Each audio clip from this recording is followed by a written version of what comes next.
أعزائي المشاهدين، أهلا ومرحبا بكم وحلقة جديدة من برنامج ملفات ساخنة. عندنا النهاردة مجموعة ملفات حلوة أوي هتعجبكم، وكل سنة وأنتم طيبين وشعب مصر طيب، ويا رب يكون عام استقرار لمصر كلها. عزيزي المشاهد، بنرحب بيك وبنرحب بضيفنا العزيز الأستاذ محمد توفيق، وبنقول لكل شعب مصر كل سنة وانت طيب، ودعوتي للدكتور الجنزوري ان ربنا يوفقه لحل مشاكل البلد وتكون سنة مليئة بالأمن والأمان. أهلا بيك معانا النهارده. كل سنة طيب. كل سنة طيب. قبل ما نتكلم في أي تقارير في أي حوارات، هنشوف تقرير ازاي الشعب المصري بيتكلم عن سنة جديدة وطلباته ايه، وبيدعي ربنا انها تكون سنه كويسه. هنشوف التقرير الاول ونرجع لكم مره ثانيه.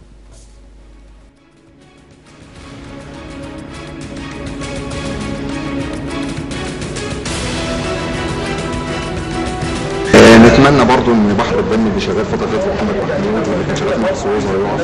نتمنى الاقسامات تهدى شويه عشان نقدر ندي فرصه كمان الجنزوري يعدي بينا المرحله الانتقاليه ان شاء الله. نحاول السنه جديده علينا، ان الشباب اللي هم قاعدين في البيوت ما هم شهادات يشتغلوا، ان ربنا يخلي ابن بنتي يطلعوا الدكتور قد الدنيا، وان بنتي تكون سعيده، وان مصر كلها تكون كويسه يعني مبسوطه ان شاء الله باذن الله.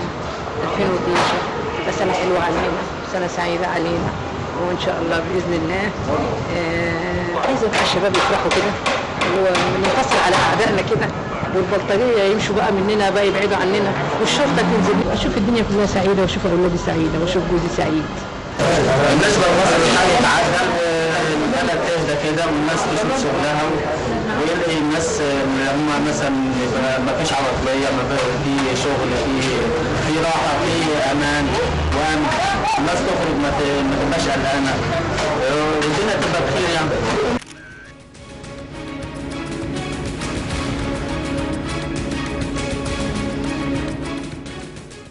رجعنا لك عزيزي المشاهد، وعندنا خبر بيقول ان في هناك فساد رياضي موجود في الملاعب في الدوره العربيه بقطر، وهي تعاطي المنشطات للاعبين وسحب الميداليات منهم. هنتكلم عن الموضوع ده الحلقه الجايه ان شاء الله.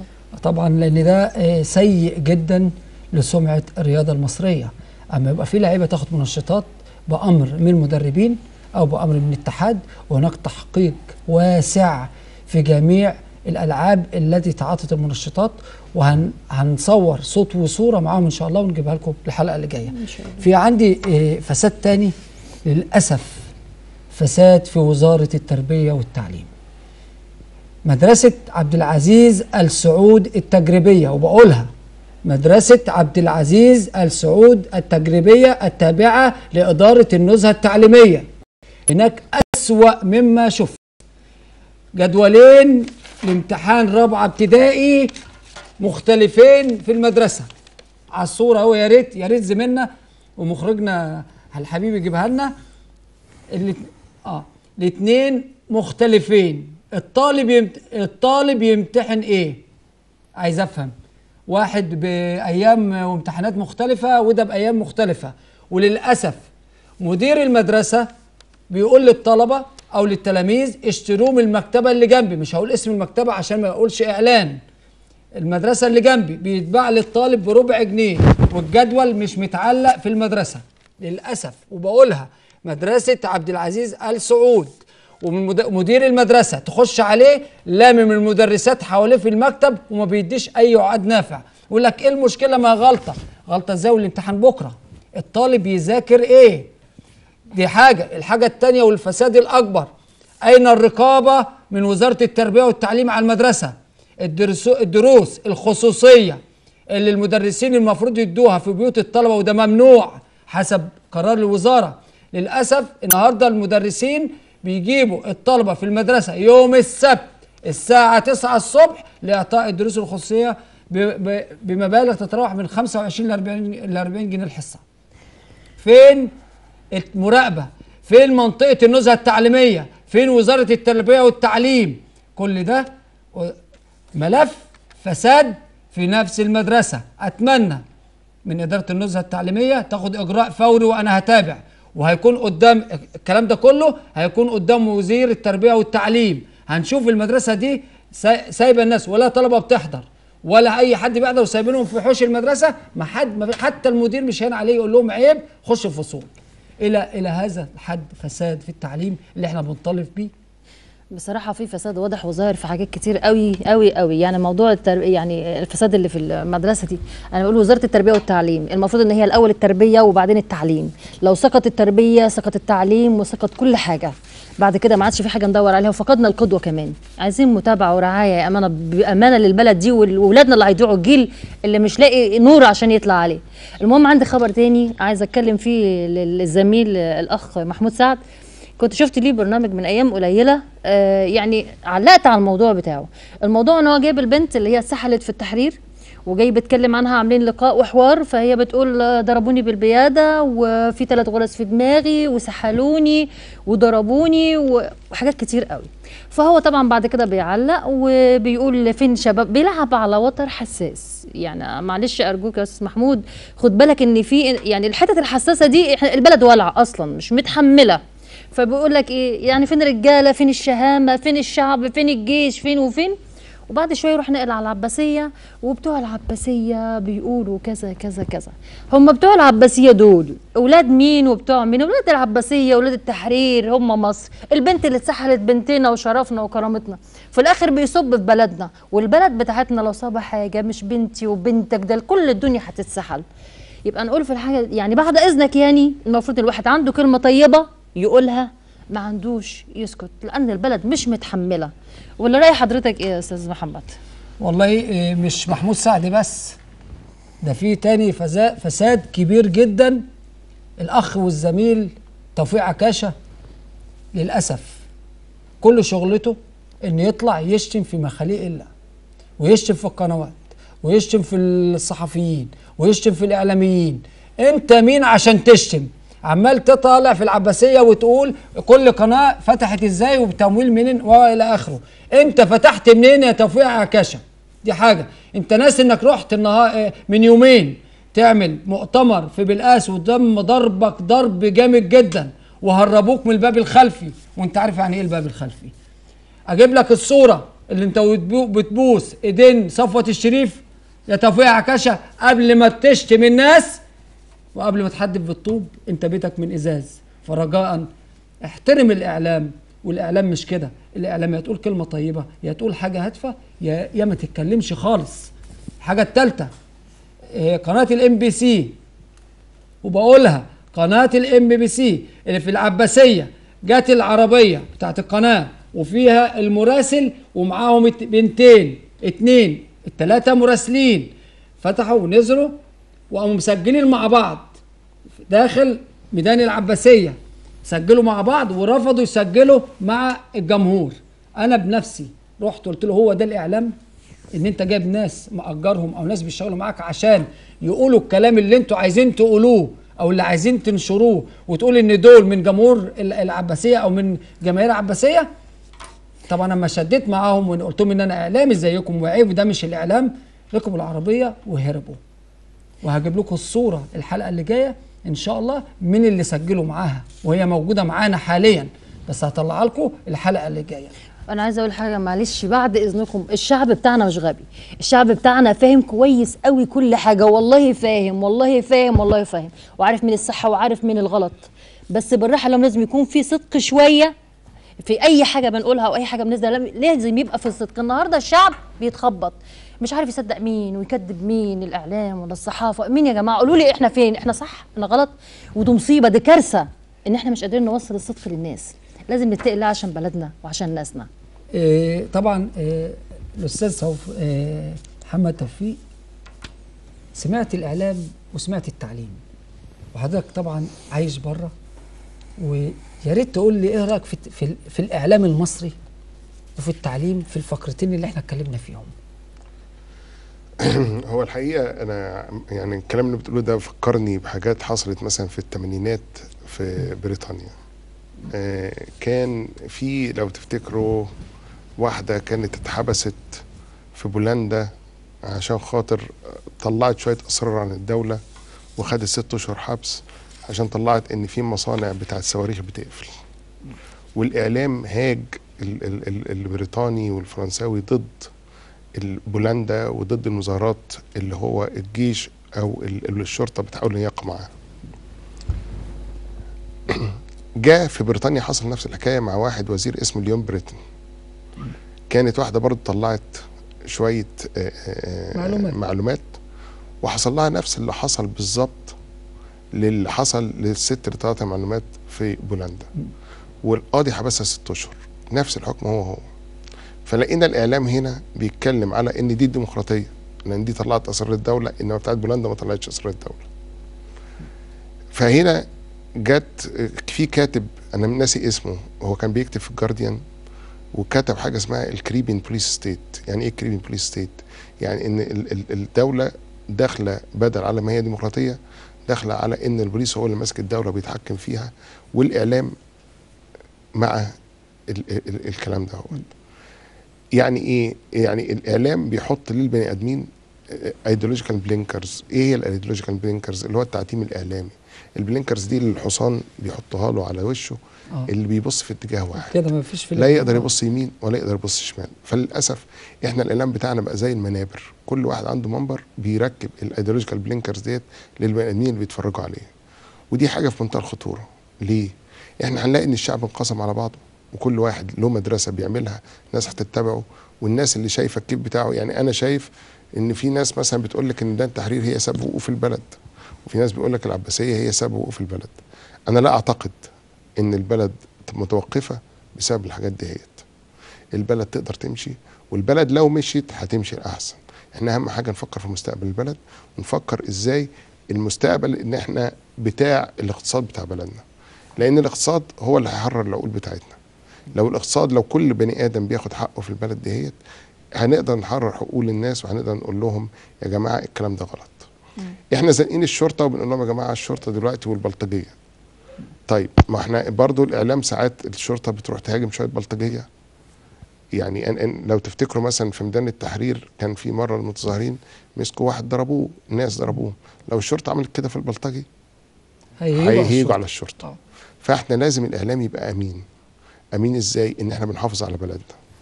انا طبعا ضد اللي حاصل في البلد، ان البلد تتقسم للدرجه دي، ويحاولوا ان هم يوقعوا ما بين العباسيه وما بين التحرير. وطبعا انا ما بسمعش توفيق عكاشة، لان انا سمعته مرتين بس، مانيش متحمس لاي كلمه اللي بيقولها. الراجل طبعا يمكن عنده ظروف عقليه، ظروف ماديه، بيعمل الحلقات دي للسبب دهوت على اساس انه يقسم البلد وما يهموش اي حاجه. يعني هل هو ده كان في منبر في العباسيه ما وحاطط قبضيات بيحموه؟ ما هو لازم يجيب زي فكرنا بالنظام اللي فات، كل واحد ماشي بالقبضيات. ايوه، فهو النظام اللي فات كان بيعمل تصريحات والناس بتصدقها، ويقول لك المسرحيات دي عن مسؤولين. هو اللي بيعملها توفيق عكاشة هو.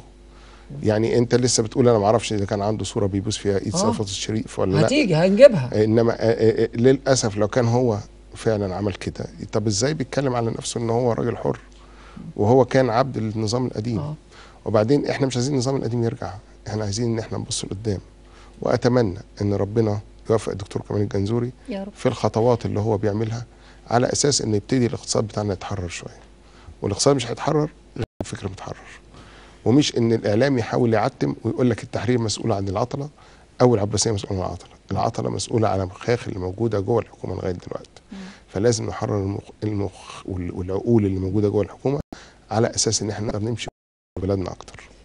التعليم، جزء التعليم سمعته. التعليم انتوا طبعا عارفين ان كان في انجلترا العالم كلهم هيجين على الحكومه عشان يزودوا الفلوس التعليميه. هم ما زودوش الفلوس التعليميه، هم بيقول لك ايه؟ الحكومه احنا ما معناش فلوس، والحكومه البريطانيه مديونه عليها فوق ال 4.8 تريليون يعني جنيه مش استرليني. بس. كل العالم مديون. في الاقتصاد العالمي حاجه حاصله غريبه، ان الاقتصاد كله بايظ في العالم كله. بس انا شايف ان مصر عندها فرصه انها تطلع بره الهوه بتاعه الاقتصاد دهيت، لان مصر عندها مشاريع كتير تقدر تعملها. الاقتصاد عمره ما هينتعش غير بالمشاريع الكتيره. كل ما تكتر المشروعات كل ما الاقتصاد بيزيد. فلازم، وانا اتمنى وانا اعتقد ان الدكتور كمال الجنزوري من اللي انا سامع عنه ان هو راجل في منتهى الذكاء، وان هو راجل اقتصادي درجه اولى. وانا من الكلام التصريحات اللي سامعها اللي هو بيعملها، واللي اتمنى انها تكون صادقه، ان هو هينفذ الكلام اللي بيقوله. ما هي الشوشره اللي حصلت الفتره دي بتوقف الاقتصاد اصلا. ما ما هي بتوقفش دي اللي الاقتصاد. طب معطله. عملوا ايه في حته التعليم؟ معلش مع احترامي لحضرتك، اتفضل. هي الشوشره اللي يمكن توقف الاقتصاد. ليه؟ الاقتصاد حاجه ان هو يقف بمظاهرات. المظاهره عمرها ما هتوقف لا مش الاقتصاد. المظاهرات، امال بايه؟ المشاكل اللي حصلت والمجازر دي بتعطل وقت كتير. هم بيقولوا ان هم تحت ضغط، مسيرة شغالين تحت العمل. ضغط ازاي؟ ما هي دي اللي بتكلم عليها. ضغط المظاهرات. التعتيم الاعلامي. التعتيم الاعلامي ان هو بيقول لك ان هم تحت ضغط. لا، وري للناس ان في حاجه الناس كلها هتقعد في بيوتها. وري للناس ان في تغيير. الناس اللي ضد النظام هيرجعوا يقعدوا في بيوتهم، والناس بتوع العباسيه اللي ضد الناس اللي ضد النظام هيرجعوا يقعدوا في بيوتهم. فلازم تتعمل حاجه، وحاجه مش كفايه تعليقات الجرايد، الناس شبعت من الجرايد. احنا عايزين حاجه تتعمل فعليه، حاجه ملموسه. يعني انا سمعت ان الدكتور جمال الجنزوري النهارده كاتب في الاهرام ان هو هيجتمع بجميع الشركات اللي هي بتحول الطاقه الكهرباء. طب ما احنا من اولى الشركات انا ما وصلنيش لغايه دلوقتي منه طلب. فالكلام الجرايد اللي احنا بنسمعه طول الوقت ارجو ان يكون بناء على مسؤول، ويتكتب اسم المسؤول اللي هو قال التصريح ده. ما ده سؤال هيبقى عندنا معاك فيه، بس برضو ما قلتليش حته التعليم. التعليم لما اهم حاجه لبنايه البلد هو التعليم. عشان كده اسمها التربيه والتعليم. احنا لو ربنا جيل كويس، الجيل اللي بعديه هيبقى احسن. احنا يا جماعه الجيل بتاعنا اتجرف لمده 32 سنه او يمكن 35 سنه. احنا عايزين الاجيال الجايه تبقى احسن مننا. ازاي تبقى احسن مننا؟ نعلمهم اكتر، نديهم ثقه نفسهم اكتر، نفهمهم ايه الصح والغلط.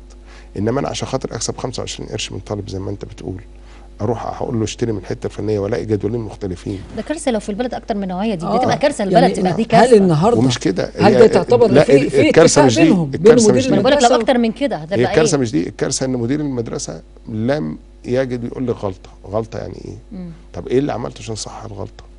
ما هي المساله مش مساله ان هي غلطه، هي المساله الغلطه دي اتعملت ازاي وليه؟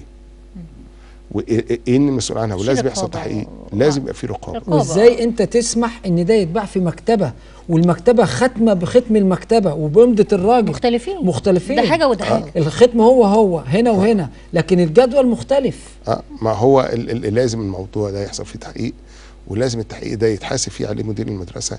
العمليه مش غلطه، احنا كفايه معلش كلمه معلش. خلاص انتهينا، ما عادش ينفع غلطات. هنستحمل ايه ولا ايه؟ يعني كلمه معلش دي اللي احنا عمالين نقولها على بعضينا، الكلام ده ما يحصلش. ادوا له فرصه. طب فرصه لايه؟ لغايه امتى؟ ما احنا البلد بتنهار، يعني الناس اللي في القطاع العام مش هيلاقوا مهيات ياخدوها بعد كده. طب لغايه امتى هنفضل نقول معلش؟ انا اتمنى ان كل واحد بيغلط حاليا يتحاسب، ومش يتحاسب ان احنا بنخوفه. احنا عايزين الناس تمشي صح فقط لا غير. قبل بقى ما نخش في الموضوع الخاص اللي هو الكهرباء والطاقه والكلام ده كله، في تقرير هنشوفه الأول عن الطاقة وعن حضرتك، هنتفرج عليه ونرجع تاني ونشوف التقرير مع الأستاذ محمد توفيق ونرجع لكم مرة تانية.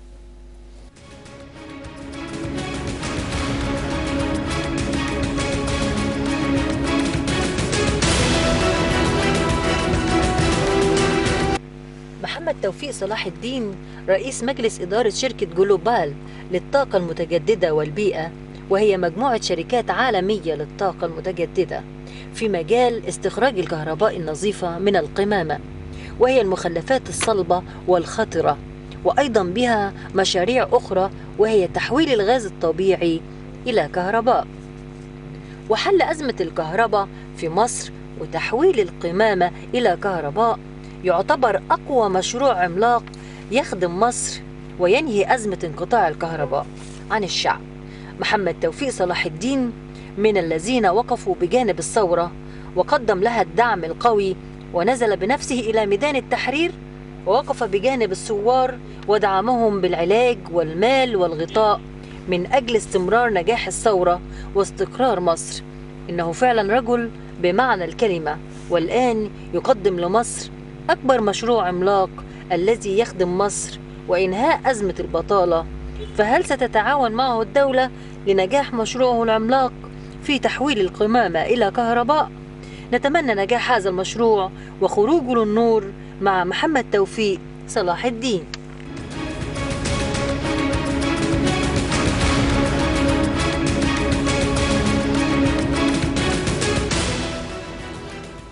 رجعنا لكم تاني مع أهم ملف، وهو ملف الكهرباء وتحويل القمامة لكهرباء. طبعا احنا كنا اتكلمنا فيه في حلقة قبل كده مع برضو الأستاذ محمد توفيق، والنهاردة بنكمل الملف ده لأن الملف كبير وشائك. أستاذ محمد، النهاردة في جريدة الشروق نزل عنوان بيقول مصدر الكهرباء لن ترفع الدعم عن صناعات الحديد والأسمنت والأسمدة والنحاس والبتروكيماويات. ماشي. وفعندنا خطة رئيس الوزراء جمال الجنزوري لرفع الدعم عن الطاقة للمصانع كثيفة الاستهلاك لن تشمل أسعار الكهرباء. وادي البند، يا ريت مخرجنا كده يجيبه لنا على الشاشة. طبعا ده العنوان اللي نزل في الشروق النهارده. يا ريت يا استاذ محمد، ايه رايك في العنوان ده؟ وما هي المصدر؟ ايه تعليقك؟ النهارده يعني ايه مصدر ومش عايز يقول اسمه؟ اولا حكايه ان مصدر مسؤول ورفيع المستوى ده عباره عن حاجه بتنيم الناس. وانا اعتقد ان هو الراجل ده اللي هو مش عايز يكشف عن اسمه ليه، هي العمليه ما هياش عمليه اسرار. احنا كفايه اسرار وكفايه اللي احنا كنا نفس الاسلوب هو القديم لم يتغير. عايزين يطلعوا خبر يهدوا الناس بيه، بيروحوا عاملين حاجه بيه. ثانيا، انا ليه ما برفعش الدعم عن المصانع؟ طب ما ارفعه عن المصانع. انت عندك على حسب معلوماتي ان اسعار الحديد، اسعار الاسمنت، اسعار النحاس زيها زي الاسعار العالميه. طب ليه الشعب يدعم صاحب المصنع اللي هو بينتج الحاجات ديت ويديله ملايين الجنيهات في جيبه الخاص؟ لا العامل بيستفيد منه حاجه ولا الموظف اللي شغال عنده بيستفيد حاجه، هو الوحيد اللي بيستفيد. فاحنا لازم ان يبقى عندنا حاجه. اول حاجه كهرباء، اللي احنا بنقول احنا نرفع الدعم. الكهرباء هو بيقولوا ان هنا كاتبين ان بتوصل لهم ب 22 قرش او ب 25 قرش حسب المقاله دي. انا نفسي يعني اسال السيد وزير الكهرباء، انت عشان توصل ب 25 قرش اخدت دعم قد ايه؟ وسعر الكهرباء الفعلي قد ايه؟ عايزين نعرف يعني السعر الفعلي للكهرباء. أيوة. بعد رفع الدعم. دلوقتي عشان تعرفي المسار الكهرباء بيمشي ازاي. شركه الكهرباء بتاخد عايزين الناس تفهم. تعرف. شركه الكهرباء بتاخد الغاز مدعم والسولار اللي هو كله مدعم. فالنهارده السولار المدعم والغاز المدعم مين اللي بيشيله؟ الشعب، طبقات الشعب الفقير. ومين اللي بيكسب منه؟ المصانع اللي بيكسب. والحوافز والحاجات اللي بياخدوها الوزراء وبياخدها كل الناس عن طريق شركه الكهرباء من مكاسب اللي هم بيحققوها. لكن لو احنا شلنا الدعم بتاع الحاجات ديت اللي هو عبء على الدوله واديناه لشركه الكهرباء، هيبقى الكيلو وات ثمنه كام؟ هو ده السؤال. هل هيبقى 22 قرش؟ هل هيبقى 25 قرش؟ لا، ده هيوصل فوق 70 قرش. 70 قرش. كويس؟ بس هل ده هيمشي على السكان؟ طيب ما احنا السكان بقى الغلابه ندعم لهم الكهرباء، لكن ما ندعمش المصدر اللي هو، ما انت ما تدعمش مصدر حاجه وتدعمها مره ثانيه. يبقى كده الدعم تاه. هو ده عمليه تتويه للناس. عايزينه يوصل على طول. احنا عايزينه يوصل على طول. ازاي؟ مباشر على طول. كلفه 70 قرش. وبعد كده روح للناس الغلابه ادي لهم كهرباء ب5 صاغ زي ما بتديها. انما انت اولا انت عندك عجز هائل في الكهرباء. انت محتاج كهرباء، انت عشان خاطر تبني البلد دي لازم على الاقل محتاج لك 18,000 ميجا وات في الساعه زياده. وبطريقه المشروعات اللي ماشيه او بطريقه المشروعات اللي داخله جوه البلد انت مش هتكفيها. ليه؟ انت عايز تنهض صناعيا بالبلد وعايز تنهض اقتصاديا بالبلد، زود الكهرباء. في ناس مستعده تدفع اكتر للكيلو وات بتاع الكهرباء. هي العمليه مش ان انا احقق مليارات كل سنه ارباح، العمليه ان انا احقق ارباح معقوله ويرتضي بيها كل حد. بس انا كان في مشروع يعني برضو كان عمله الوزير حسن يونس اللي هو الربط بيننا وبين السعوديه، ان السعوديه بتحتاج كهرباء كتير الظهر او بالنهار اكتر من مصر، ومصر بتحتاجها بالليل اكتر من السعوديه. فالمشروع ده عباره عن النهارده انا بديك كهرباء بالنهار وباخد منك كهرباء بالليل. طب ليه؟ على اساس ان اقدر اعمل الموازنه. عايز ما هو نفس المشروع ده قائم ما بين مصر وما بين الاردن. هل في عمر الكهرباء؟ هل عمر الكهرباء اتنقلت؟ عمرها ما بتتنقل. لان مصر عندها يعني احتياج شديد للكهرباء والاردن عندها احتياج شديد للكهرباء. لا الاردن ادت مصر ولا مصر ادت الاردن. يعني انا هروح ابني حاجه ما بيني وما بين السعوديه وفي الاخر مش هحول كهرباء ليهم ولا هم هستقبل كهرباء منهم؟ هو ده الحل؟ لا طبعا. يعني انا هصرف على خطوط كهرباء ما بيني وما بين السعوديه ومش هستفيد بيه؟ ما احنا يا جماعه لازم نبقى واقعيين. هل انت فعلا هتصدر للسعوديه كهرباء؟ مش هيصدر. واتمنى حد يقول لي هصدر، وهصدر قد ايه في الساعه؟ كم كيلو وات في الساعه الكهرباء في الوقت ده هوت؟ فالعمليه مش عمليه كلام، عمليه الكلام وبعد كده نروح نعمل ونكلف فلوس ولا تستخدم هذه الوصله. طب يبقى حرام. يعني احنا موصلين كهرباء على ما اعتقد لغايه سوريا، وقربت كل توصل دول عربية. لتركيا، في وقربت توصل آه. لتركيا. يعني انت لو دخلت على تركيا هتقدر توصل للسعر العالمي بتاع الكهرباء ان انت تبيعه لتركيا. فكل اللي انت تفكر فيه حاليا بدل ما توصل للسعوديه وصل لتركيا، ودخلت تركيا دخلت اوروبا. اوروبا محطوطه تحت رنسم او تحت تهديد روسيا في اي وقت انهم بيقطعوا لهم الكهرباء النوويه اللي بتديها لاوروبا اذا كلها، هتبيع بالسعر اللي انت عايزه. وهتبيع بالسعر اللي انت عايزه لاوروبا. آه. ومش محتاج ان انت تدعم الطاقه. لكن هي العمليه يا جماعه ان احنا مش عشان نروح نبني خطوط وعشان نعمل عمولات وعشان نعمل ده، وانا بقول عمولات وبقصد بيها عمولات ان انا بهدم اقتصاد بلد. طب ليه؟ انت فكر في يعني هي العمليه يا جماعه اكسب، بس اكسب بالراحه. يعني ده قوت الشعب وقوت مستقبل الشعب بتاعنا. طب في مشروع انشاء مزارع رياح لتوليد الطاقه، عايزين نوضح الموضوع ده شويه. طيب مزارع الطاقه اللي هي اللي بالهواء، اللي انا برضو سامع ان هم عايزين يعملوا معرفش 300 ميجا وات، وانت قلت لي قبل البرنامج ان هم عايزين يعملوا 300 ميجا وات وهيكلفوا حوالي 4 مليار جنيه مصري. ال 300 ميجا وات محطه الكهرباء دي هل هتديك 300 ميجا وات؟ لا، هي بتديك 17%، يعني هتديك 51 ميجا وات. ده انت لو لاكي، لو انت عندك حظ. فانت بتصرف 4 مليار مش عشان خاطر 300، انت بتصرف 4 مليار 17 عشان تاخد 15 17 51 ميجا وات. وده انت ممكن تاخد اقل من كده، انما مش هتاخد اكتر من كده. فانت النهارده بتيجي اولا، تعال نتكلم على الشركات اللي بتصنع طواحين الهواء اللي هي بتنتج كهرباء، كلها بتقفل.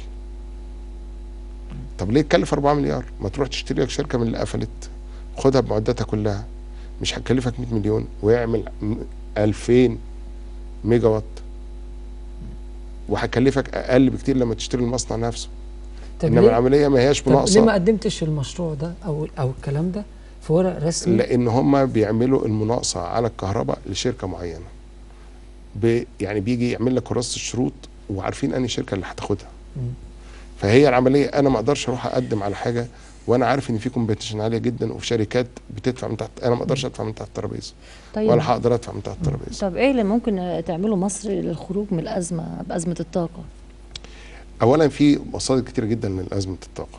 اول حاجه لازم نشوف السعر الفعلي بتاع الكهرباء بيكلف كام على الدوله.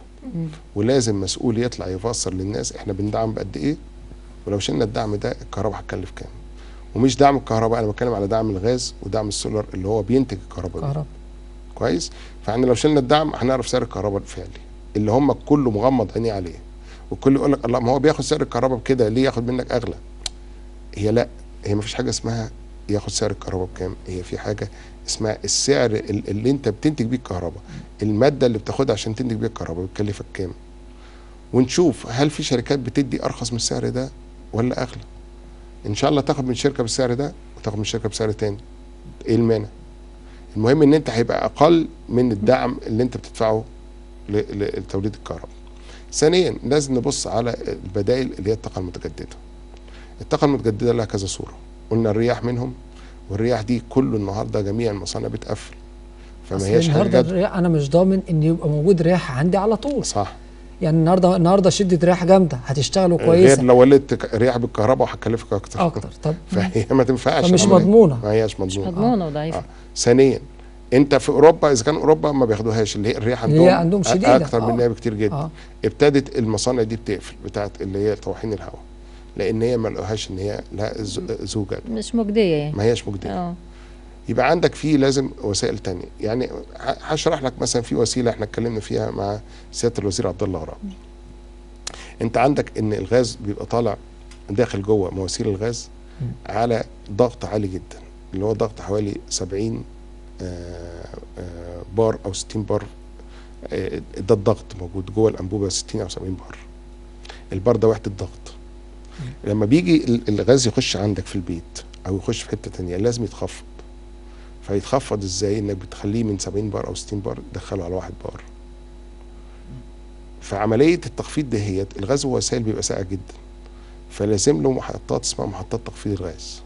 المحطات دي بتكلف فلوس كتير جدا وبتاخد طاقه كتيره جدا من الدوله. كويس؟ احنا عندنا تكنولوجيا جديده، لازم نبص للتكنولوجيا تاني، بنتكلم على التكنولوجيا.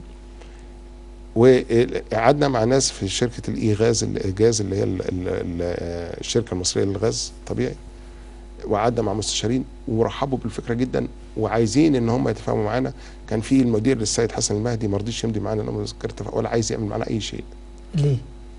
ما اعرفش، يسال هو في رغم ان في ناس مبسوطه وطلبت انا هقول لك التعاون. عندنا ايه. ايوه هقول لك عندنا ايه. عندنا بدل ما بتعمل محطات وبتسخنها وبتاخد طاقه، في حاجه بنسميها الويدجت، مكنه جديده مصنعه في بريطانيا، بتدخلها على انبوبه الغاز، بتتحكم فيها بالكمبيوتر. بدل محطات التخفيض الغاز الكبيره دي جدا واللي بتستهلك فلوس كتيره جدا من الدوله، هي بتخفض لوحدها وبتديك كهرباء ببلاش. قلت لهم حتى لو غالي عليكم احنا مستعدين نحطها على حسابنا واشتروا مننا الكهرباء اللي طالعه منها. يعني انت بتاخد ادي كهرباء ببلاش. شوف انت عندك كم محطه في مصر، محطه تخفيض غاز. كويس؟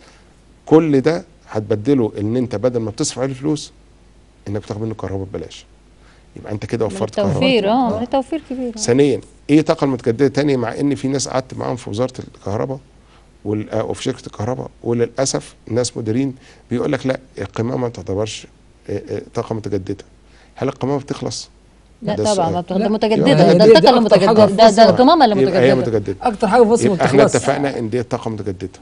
فانت النهارده برضو دي طاقه متجدده ممكن تستخدمها.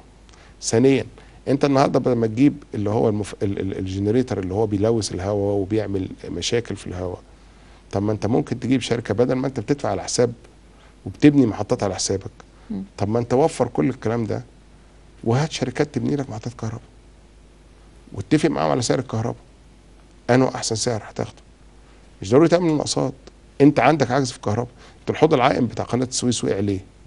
غرق ليه؟ هم قالوا لنا الاول جه الخبر ان كان في ناس اجانب واقفين وقبضوا عليهم. بعد كده اتضح ان هو لم يصلوا كهرباء وغرق في قناه السويس. خد قد ايه ده عشان يترفع؟ كلف الدوله قد ايه؟ احنا يا جماعه بقينا بنفكر بعقليه غريبه، او الناس اللي موجودين حاليا بيفكروا بعقليه قديمه وعقيمه، ان هو ازاي يحقق ربح شخصي وليس ازاي الدوله ان هي ما تحققش ربح شخصي. يا سيدي حقق ربح شخصي بس خلي الدوله تربح معاك. ما هي دي الكارثه اللي احنا بنعاني منها ولا مصر بتعاني منها في دلوقتي. سؤال عندي قبل ما نطلع فاصل لان الكلام دسم. في سؤال عندي. الحلقه اللي فاتت حضرتك قلت مش عارف 40,000 بتنور القاهره لا او 25. انا هقول عشان هقول لك الرد اللي جالي من شركه الكهرباء. قلت لي قد ايه كانوا متابعين الحلقه وشافوا لا بخلي بالك هم هيطلعوا يكذبوا. يا ريت تطلعوا معايا على الحلقه دلوقتي، ممكن يكذبوا زي ما هم عايزين. لا مش كده. حضرتك قلت لي كنت قلت رقم ان ده ينور القاهره. لا انا اللي قلته اولا ان مصر محتاجه طاقه 40,000 ميجا وات في الساعه. مصر بتنتج 22,000 بس. لا انت قلت حاجه، قلت دول ممكن ينوروا القاهره. يعني الكم ده المنتج. احنا قلنا لو خدنا القمامه بتاعت القاهره هنطلع حوالي 300 ميجا وات في الساعه ممكن ينوروا القاهره. ايوه الحته دي. هو احد المسؤولين قال لك ان الكلام ده غير صحيح. امال ايه كام؟ طب يعني بيقول لك اقل بكتير من كده. اقل من ان هي تنور القاهره. يعني قال ده اقل حاجه مدينه نصر. لا لا لا لا ده اكتر ولا ده قليل. خلي بالك انا بقول لك تنور ما بقولش تكييفات هواء. انا نور بس اضاءه من غير لا بقول تكييفات ولا بقول اجهزه. انا دقيق جدا في كل الكلام ده. ايوه ما دي برضه عشان في فرق بين الاناره ده نور بس. ده نور ده تكلفه. يعني الاناره بس مش كل واحد عنده تكييف. اللكشري دي بتاعت حاجه ثانيه. اللكشري بتاعت التكييفات والحاجات دي لا حاجه ثانيه. بس انا بقول كده وخلي واحد يطلع يقول لي لا على الهواء. يقول لي هو فكر ان هي طبعا اضاءه القاهره بما لا انا ما قلتش تكييفات. هو انا بنحضر اغنيه كده وطنيه كده فاصل حلو على ما نخلص الحته دي. فالحته الثانيه يعني قلنا ده ان ده قليل على القاهره. مش قليل على الاناره. بالتكييفات بكله. أيوة. ده قليل. ومش كده، انت عندك مناطق في القاهره الكبرى لم يصل الكهرباء ولن تصل الكهرباء لعجز الجامد الشديد في الكهرباء. في مصانع مش قادره تفتح العجز الشديد في الكهرباء. كويس. فهم لازم يبتدوا ان هم يبصوا للعجز دوت، والا البلد هتقف. طيب دي حاجه. الحاجه الثانيه ان النهارده شركات الكهرباء بتاخد، مش عايز اقول لك، انا حاسس انها بتاخد على المكشوف في بعد زياده المرتبات والحوافز والكلام ده كله، وزائد ان في النهارده تحصيل الكهرباء اصبح نقمه على شركات الكهرباء، لان كل المحصلين بيتعرضوا لقتل. ما عادش محصلين بينزلوا، رافضين ينزلوا عشان يحصلوا. بيحصل الفسوم راح بيطلع عليه البلطجيه، قتل وحصل في ناس ماتت حاجات في كتير الشروق، جدا يعني. في ناس اتحرقت، في ناس اتدبحت، في ناس كتيره جدا. والكلام ده فعلا من شركات الكهرباء، ان المحصلين رافضين يطلعوا يلموا فلوس لان بيتقتلوا. بيطلع عليه بلطجي عارف ان ده محصل معاه فلوس، فبيطلع يسيبه لما بيلم هو مروح ومطلع عليه، يا اما معوره هو والاثنين ثلاثه اللي معاه وياخدوا منه الفلوس. فالنهارده بقت نسبه التحصيل لا تذكر، وما بقدرش يروح يبلغ على فكره. واي شركه انت عارف ماشيه من تحصيل الكهرباء، اما فلوس الكهرباء والتحصيل ده بتتسرق. طب هيدفع منين؟ انا اقول لحضرتك اول حاجه طبعا لازم نبتدي احنا دلوقتي. هل مصر هتفضل دوله ثالثه طول عمرها؟ غلط. طب قبل ما نكمل خلاص. فاصل وهنرجع تاني.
ملفات هو عنوان برنامجنا الجديد، هنتكلم فيه في كل حاجه، في السياسه، في الفن، في الاقتصاد، في الدين، هنتكلم في كل حاجه تخص الشارع المصري، هنعبر فيه عن رايكم، هنتكلم فيه بصراحه. برنامج اسبوعي، انتظرونا على قناه الشباب.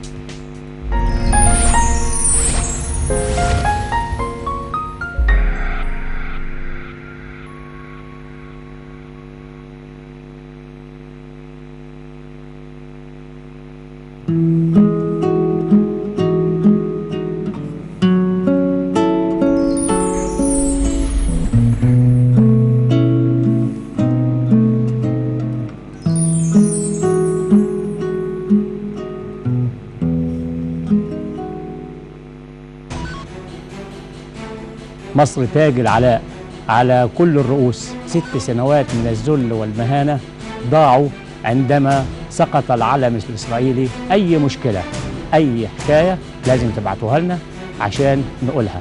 حبيت أعمل حزب، الكلام ده كان من حوالي 10 سنين. جالي تليفون مش هتاخد الوطن. في فرق بين التجار وبين الناس بتوع التعليم. وهل هتبقى في تحالفات؟ بكرة وبعده هيبان. كان نشاطنا كله كان في العلن. تولينا حكم مصر سنتين. في حب مصر. مرشح الرئاسة اللي موجودين على الساحة ليس لديهم أي إضافة. هل تغير الشباب فعلا بعد الثورة؟ لا يمكن يتصرف في التصرفات الخاطئة دي. رؤية الحزب في تنفيذ الصعيد. يا ريت الجدل ده يخلص، يا ريت الجدل ده يخلص.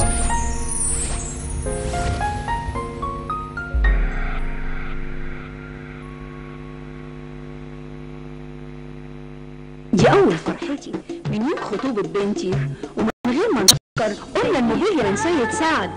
ده اللي جهز بنته من سيد سعد ينكتب له السعد. هي دي الموبيليا اللي عليها القيمة. الله على الخشب وجماله وحلاوته وذوق ألوانه. ومكانة كل فنان سيد سعد يا سيد سعد، سيد سعد يا سيد سعد، سيد سعد يا سيد يا سعد.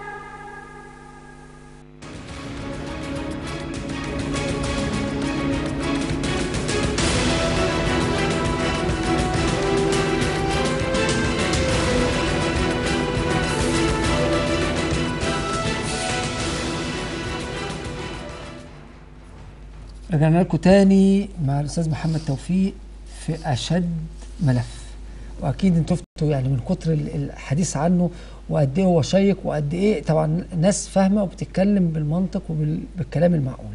نرجع لسؤالنا اللي هو النهارده جميع المحصلين بيخافوا يطلعوا، لان قلنا بيتقابلوا مع مجرمين وبيثبتوهم بالاسلحه بالضرب بالقتل وياخدوا منهم بالايراد.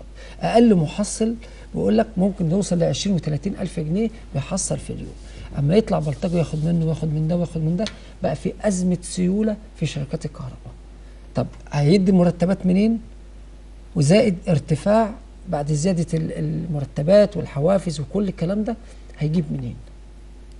هل في حل؟ طبعا هو في حلول كتيره، واول حلول ان هي الشرطه لازم ترجع زي ما كانت. الشرطه الامن الشارع المصري صح. وان الشرطه ترجع زي ما كانت، بان هو واحد زي توفيق عكاشه ده يبطل ان هو يقسم ما بين العباسيه والتحرير ويقول مصر بس، لان هي هنا البلطجيه دول سترايف او بيعيشوا على الانقسام. كل ما البلد بتنقسم مصلحه ليه، كل ما مصلحه بيلاقوا ارض خصبه ان هم يعملوا فيهم اللي هو عايزينه. احنا يا جماعه عشان برضه نقول لو العباسيه والتحرير قاموا على بعض، طب ما فيش حد هيبقى امن في البيت خلاص. يبقى هنا خلاص لا هيبقى ضابط امن في البيت، ولا لو الجيش عمل انقلاب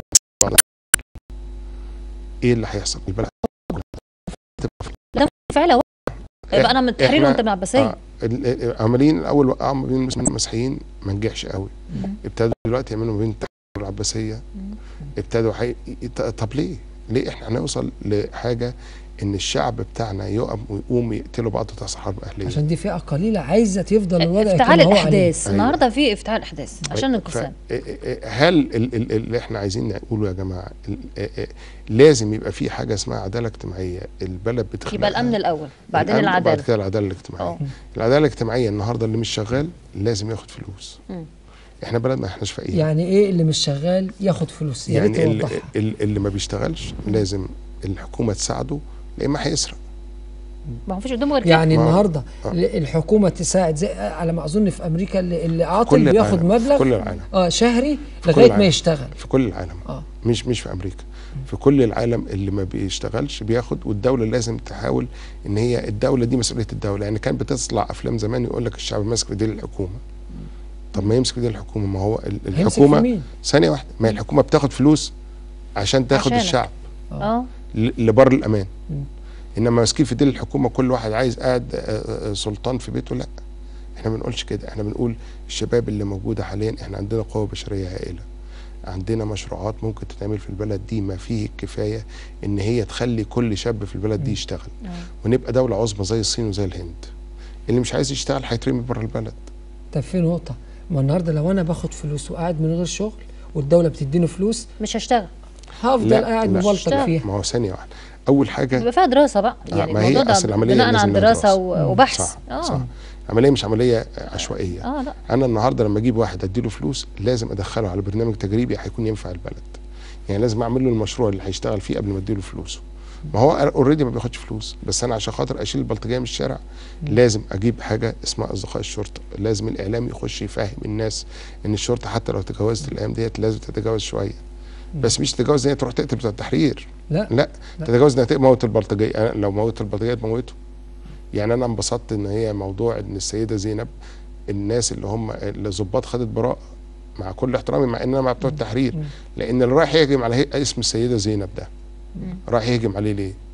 عشان يحرر البلد؟ لا طبعا، ده راح مجرم راح يطلع واحد من السجن، زي الضباط اللي اتخطفوا النهارده ما اعرفش فين في سينا. واحد ضباط من العساكر اتخطف النهارده ده المره الثالثه دي ولا الرابعه. فاحنا بقينا في بلد فيها بلطجه. البلطجه ما ينفعش معاها غير بلطجه يتشد بقى. يعني الناس دي هتتشد النهارده نقدر نقول ان احنا نطالب ان الشرطه تكون اشد قسوه. اشد قسوه مع البلطجيه. مع البلطجيه مش معانا وانت. مش مع لا مع البلطجيه. كل ما هو خارج عن القانون هو البلطجه ما بتشد معاه قسوه يقول لك انا مش بلطجي ويفضل يخش في متاهات. ما احنا مش عايزين نخش في المتاهات دي. او عايزين واحد مثلا زي توفيق عكاشه يجي يقول لك البنت دي كانت لابسه ميكروجيب وهي منقبه. ما احنا مش عايزين نوصل للكلام ده. الكلام ده الاعلام هو اللي بيفتحه. ويا جماعه يا بتوع الاعلام انتوا مش عايزين تخربوا البلد، حرام. البلد دي عايزه تتمسك كلها مع بعضيها سوا، وتتمسك زي مع بعضيها سوا ان احنا نقول كلمه حق، وكلمه الحق ان احنا عايزين الامن والامان يرجع للبلد. مش عشان اشوف بقى اعمل برنامج والبرنامج يفرقع معايا ومش عارف ايه، ضد مش مهمني بقى البلد. ضد البلد تولع البلد. لا يا جماعه، لازم يكون في امن وامان، ده الصدق، لازم من هنا الصدق بامانه يعني. ومش كده، ده هو بيطلع يقول الكلام ده وهو بيزود عدم الامان في البلد. يعني في ناس يقول لك احنا بتوع العباسيه وناس يقول لك احنا بتوع التحرير. ايه بتوع دي لا طب ما احنا مصر. اذا كان بتوع التحرير بيضربوا البلطجيه وبيتخانقوا معاهم بس مش قادرين عليهم. في وسط الاحداث دي، وكويس قوي ان احنا لما اتكلمنا في الامان والاستقرار والكلام ده الحلو ده، في نقابه رجال الاعمال في مصر. النقابه دي قالت لك انا هشغل الشباب واعمل مشاريع واسكان والى اخره، حاجات كتيره قوي. ودي اول نقابه لرجال الاعمال في مصر. عملت مؤتمر من حوالي 4 ايام، ناس بتتكلم كلام كويس وشغلوا فعلا ناس، وقدامي شغلوا ناس وسلموا اراضي زراعيه لناس في وقت صغير جدا، قليل جدا بجد. وبص كان مؤتمر فعلا، حضروا ناس تقيله جامده. هنشوف المؤتمر ونرجع لكم تاني.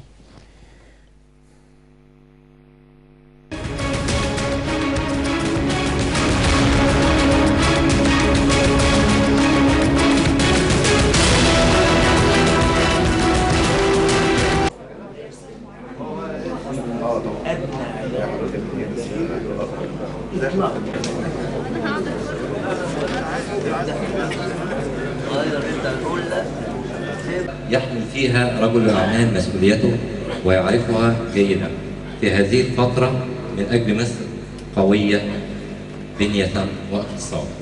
أخيرا أشكركم مرة أخرى وأرجو أن يأتي هذا المؤتمر بثماره من أجل مصر وشبابها، ووفقنا الله جميعا لما فيه كل الخير لمصر. والسلام عليكم ورحمة الله وبركاته.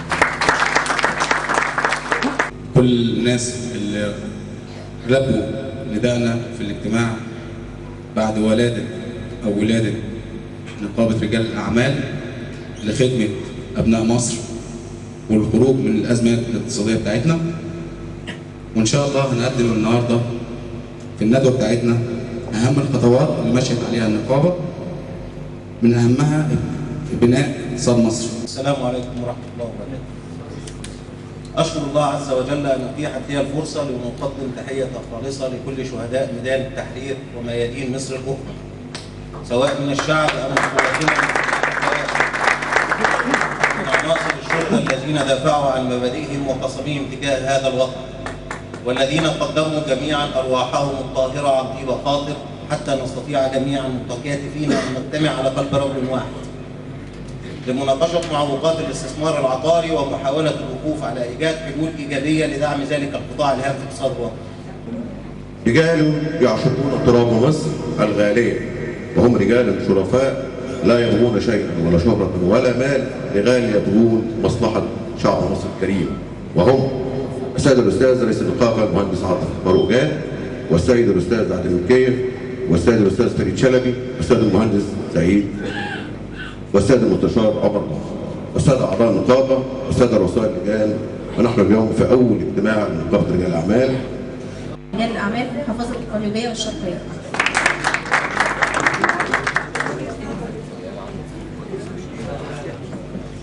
أستاذ نصر عبد العال، العضو البارز لنقابة رجال الأعمال.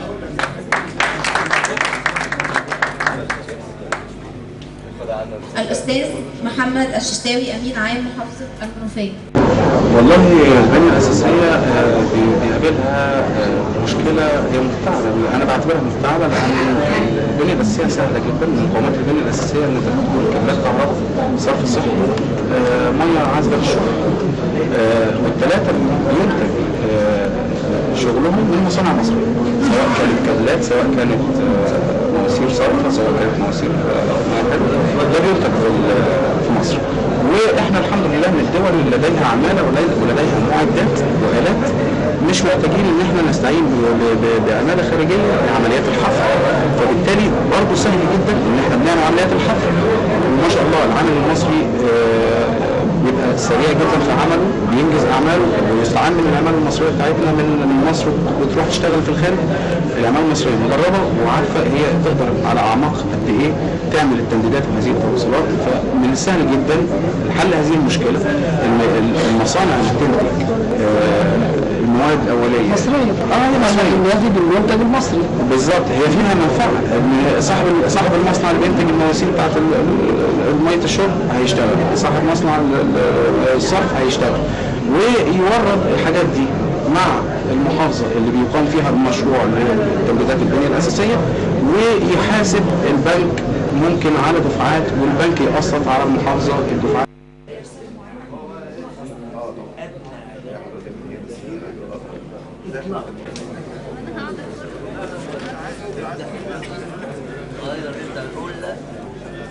يحمل فيها رجل الأعمال مسؤوليته ويعرفها جيدا في هذه الفترة من أجل مصر قوية بنية واقتصاد. أخيرا أشكركم مرة أخرى وأرجو أن يأتي هذا المؤتمر بثماره من أجل مصر وشبابها، ووفقنا الله جميعا لما فيه كل الخير لمصر. والسلام عليكم ورحمة الله وبركاته. كل الناس اللي لبوا نداءنا في الاجتماع بعد ولادة نقابة رجال الأعمال لخدمة أبناء مصر والخروج من الأزمات الاقتصادية بتاعتنا، وإن شاء الله هنقدم النهاردة في الندوة بتاعتنا أهم الخطوات اللي مشيت عليها النقابة، من أهمها بناء اقتصاد مصر. السلام عليكم ورحمة الله وبركاته. أشكر الله عز وجل أن أتيحت لي الفرصة لنقدم تحية خالصة لكل شهداء ميدان التحرير وميادين مصر الأخرى، سواء من الشعب أو من قواتنا من عناصر الشرطة الذين دافعوا عن مبادئهم وقصمهم تجاه هذا الوطن، والذين قدموا جميعا أرواحهم الطاهرة عن طيب خاطر حتى نستطيع جميعا متكاتفين أن نجتمع على قلب رجل واحد لمناقشة معوقات الاستثمار العقاري ومحاولة الوقوف على إيجاد حلول إيجابية لدعم ذلك القطاع الهام في اقتصاد الوطن. رجال يعشقون تراب مصر الغالية، وهم رجال شرفاء لا يبغون شيئا ولا شهرة ولا مال لغاية يبغون مصلحة شعب مصر الكريم، وهم السيد الأستاذ رئيس النقابة المهندس عاطف باروجان، والسيد الأستاذ عادل الكيف، والسيد الأستاذ فريد شلبي، والسيد المهندس سعيد، والسيد المستشار عمر مصر، والسادة أعضاء النقابة، والسادة رؤساء اللجان. ونحن اليوم في أول اجتماع لنقابة رجال الأعمال. رجال الأعمال في محافظة القليوبية والشرقية.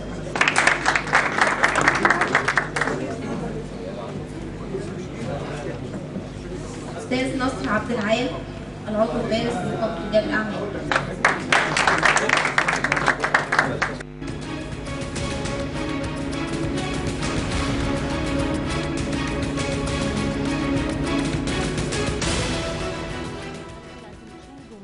ضيفنا محمد توفيق، بالنسبه لمشروعك قول لنا ايه اخر الاخبار عنه؟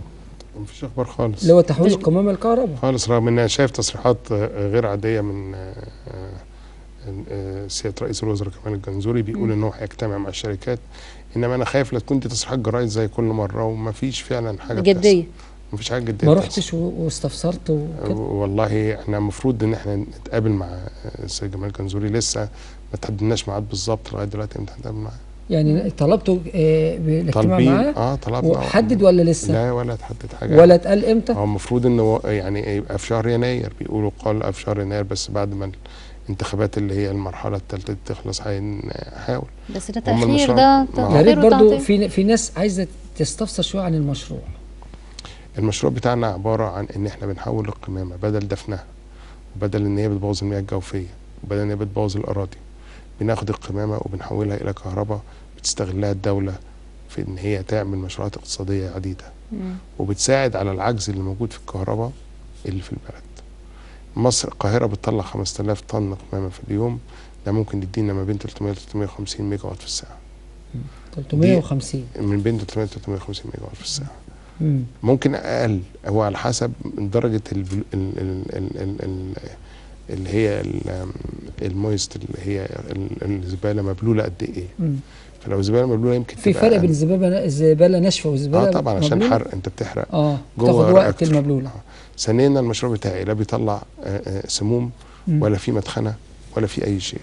والموضوع ده عند مجلس الوزراء بقاله من شهر 6 لغايه دلوقتي لم نسمع منهم اي شيء. طب ما ده مش قعدنا مع الجيش والجيش قال لنا طبعا، ما هو البيئه موافقه عليه. وتقرير البيئه بيقول ده احسن تكنولوجيا في العالم ويا ريت تتعمل. كويس. لغايه دلوقتي المشروع مدفون ومحدش راضي يطلعه.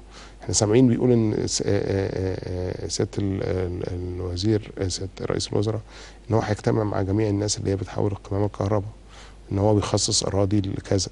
لغايه الان ما خدناش ميعاد جدي يقول ان احنا هنقعد مع السيد رئيس الوزراء ان ده هيبقى كذا. وعلى فكره في ناس واخدين موافقات بس ما عندهمش تكنولوجيا. واخدين موافقات وما عندهمش اي حاجه. ازاي يبقى في متابعه؟ وانت اللي عندك كل حاجه مش واخد لسه الموافقه. لا المفروض يبقى يعني هم ممكن بيروحوا ان هم يدوا الناس موافقات، وفي ناس كاتبه في الجرايد ان هم هيخلصوا كانوا مشروعات السنه اللي فاتت. مفيش حد بيعمل حاجه. طب ليه هم خدوا وانتوا لا؟ مع ان هم عارفين انهم مش هيعملوا حاجه. طب ما تقول احنا يمكن ما نعرفش. لا ما تفهمنا مش فاهمين. يعني هو بيديله الترخيص ان هو يعمل وبيمضي معاه تعاقد لانه عارف انه مش هينفذ التعاقد ده. طب مش في غرامه؟ لا ما فيش غرامه لان هو لسه ما ابتدوش التنفيذ. هو بيعمل معاه زي عقود وموافقات ابتدائيه. وبعد كده بتخش، يعني انت بتعمل عقد ابتدائي وبعد كده تخش على العقد النهائي. العقد النهائي لسه ما دخلناش فيه. فهي العمليه في ناس واخدين الموافقات ديت وعمالين يعملوا بيها اعلام لنفسهم. اعلام عشان يخشوا انتخابات مجلس الشعب. يقول لك انا هشغل 1,000,000 واحد، واللي يقول لك انا هشغل 2,000,000 واحد. ازاي؟ طب انت قول لي ده الحكومه ما تقدرش تشغل 2,000,000 واحد. ده انا بشوف تصريحات انا عمري ما سمعتها في حياتي. فهي العمليه مش ان انا اعمل تصريح، المهم ان انا اعمل حاجه جديه وحاجه صح. كويس. اقدم دراسه الحكومه تحترمها. انا قدمت دراسه والحكومه احترمتها وقالت دي احسن تكنولوجيا. طب ليه ما ننفذوش؟ انا ما اعرفش. يعني أنا من شهر 6 لغايه دلوقتي ما حدش قدر ان هو يبص في الملف.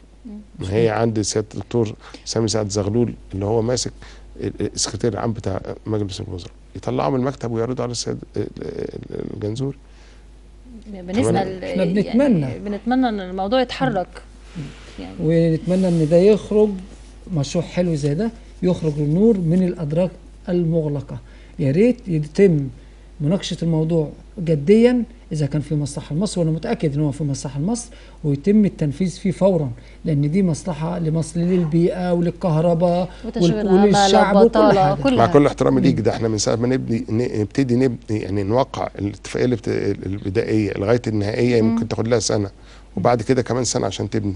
مراحل. فانت عندك سنتين عشان تبتدي، يعني دي بتاخد وقت اكتر. يعني محتاجين السرعه. فمحتاجين السرعه. يعني انا النهارده مش همدي هحمله النهارده، لا ده احنا لسه هنخش على حاجه اسمها العقد النهائي، ولسه يعني في حاجات كتيره قانونيه نقدر نخلصها قبل ما نخش على مرحله البناء. كده وقتنا انتهى.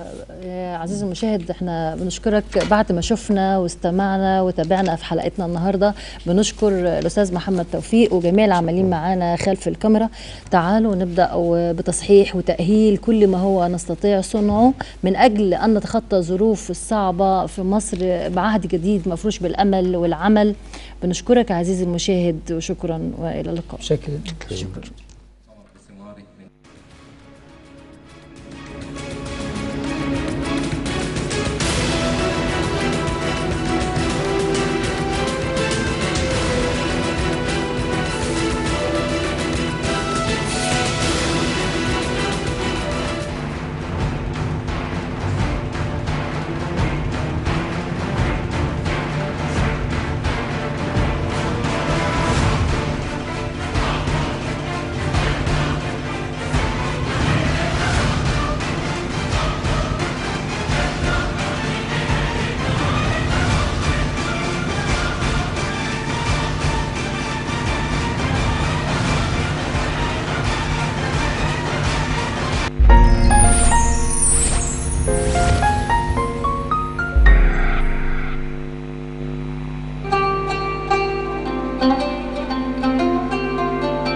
الله أكبر الله أكبر الله أكبر